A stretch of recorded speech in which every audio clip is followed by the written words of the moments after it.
Dans cette vidéo, je vais vous montrer comment faire la création des plans de paiement. En tout premier lieu, nous allons venir créer les statuts de paiement. Dans les statuts de paiement, c'est les différents plans de paiement que vous pouvez avoir. Vous pouvez avoir différents plans de paiement, par exemple B2B, B2C, mariage corporatif. Donc, vous n'avez qu'à indiquer le nom du plan de paiement. Le nom du plan de paiement sera disponible sous l'onglet « Contrat » et vous pourrez venir le sélectionner juste ici, donc par les champs de date que nous allons venir configurer tout à l'heure. Le système va venir faire le calcul des différentes dates pour votre plan de paiement. Donc, après avoir créé le statut, nous allons venir créer le plan de paiement en tant que tel. Donc, pour mon plan de paiement B2B que j'ai créé, j'ai 3 paiements à être effectués. Donc, je vais pouvoir venir créer tous les paiements qui doivent être faits au niveau de mon statut juste ici.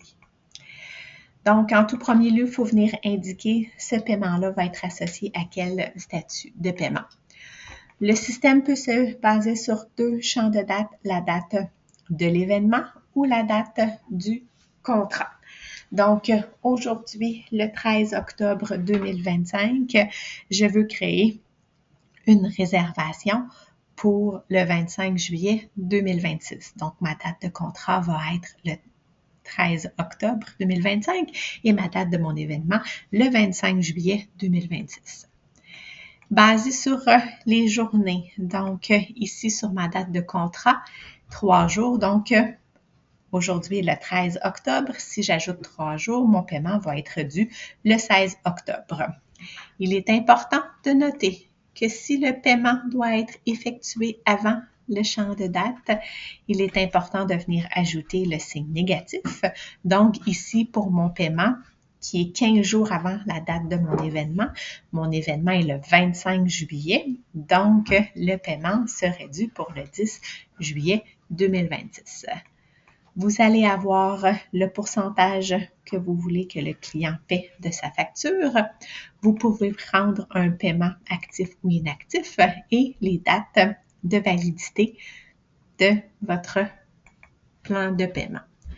Après avoir planifié la cédule, nous allons venir créer les rappels automatiques. Donc, on peut avoir plusieurs rappels de planifier.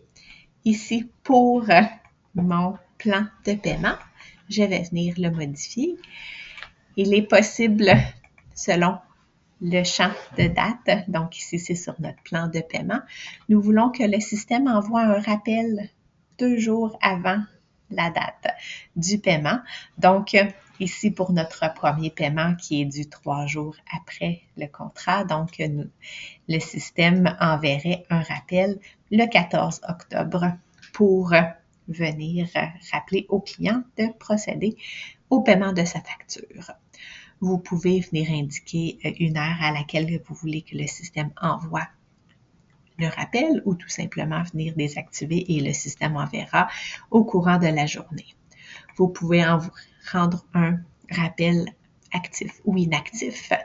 À l'intérieur, il vous est possible de sélectionner des membres de votre équipe qui doivent être informés et vous pouvez signifier sur quel statut de contrat vous voulez que le rappel soit envoyé. Donc, vous pouvez sélectionner un versus plusieurs statuts. En venant sauvegarder, le système va envoyer les différents rappels.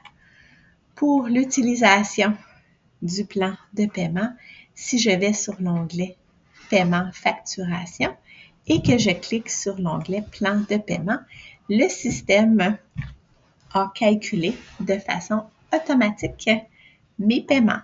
Donc, basé sur mes dates de contrat, mes dates d'événement, le système est venu calculer quand le paiement doit être effectué et le montant. Ces informations-là, comme j'avais indiqué précédemment, peuvent être indiquées au niveau de la facture et ou au niveau de la proposition. Donc ici, mon plan de paiement, j'ai mes montants avec mes dates. Au niveau des descriptions ici du paiement, c'est une configuration à l'intérieur du compte. On peut venir nommer les différents paiements comme vous avez besoin.